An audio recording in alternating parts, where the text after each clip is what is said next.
All praises to the Most High Yahweh and His begotten Son Yahweh Shai. And we're going to talk about this episode. Uh, I don't want to spoil it for anybody, so if you've not heard of, if you've not watched the second season of Altered Carbon, I suggest you watch it before, in case I have any spoilers in the video. And what it's really about is, in the future, E has, through his many witchcraft and searching out the heavens, he's found a way to transfer human consciousness through these things that you see on the screen here called stacks.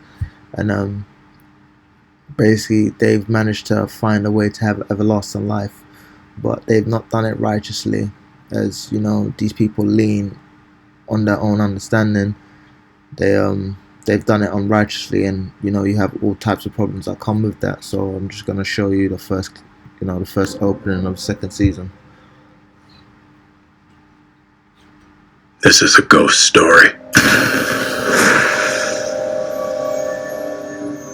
told in the age of eternal life. Technology has conquered death,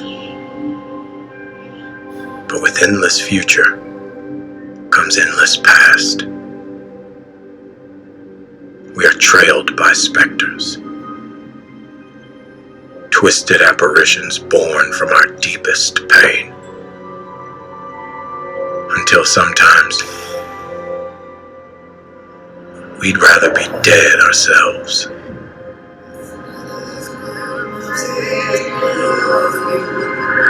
Now, as you can see, he's figured out a way to live forever, but they're just miserable because they've not done it in righteousness. They've sought out their own devices, and they just carried on the problems instead of fixing their problems before they. Basically, you're not going to figure out how to have everlasting life without the Father.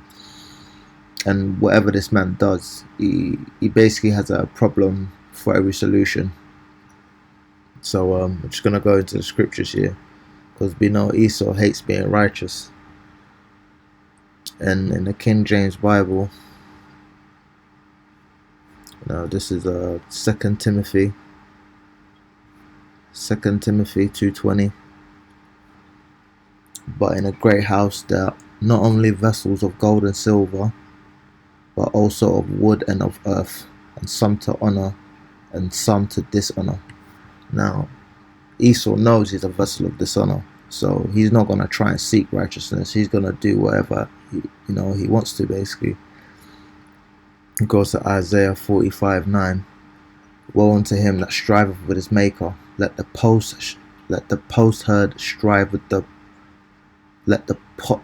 potsherd strive with the potsherd of the earth. Shall the clay say to him that fashioneth it, what makest thou?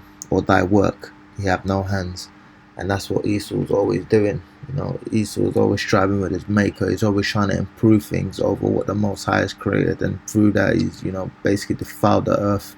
And he's not going to stop, because he knows he's a vessel of dishonor. It's his lot to be unrighteous and to basically cause a problem everywhere he goes. Even in their little program, they tell on themselves, because they know even if they were to create eternal life, they just carry whatever problems that they have into whatever future they want to create. Esau will never be righteous, basically.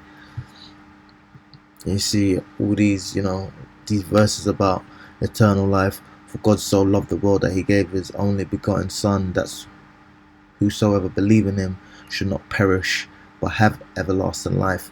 And Esau don't believe in the Most High, so Esau knows that's not coming for him. So his only way is to seek out his wicked inventions and create all of these problems and destruction in his wake while he's searching these things out.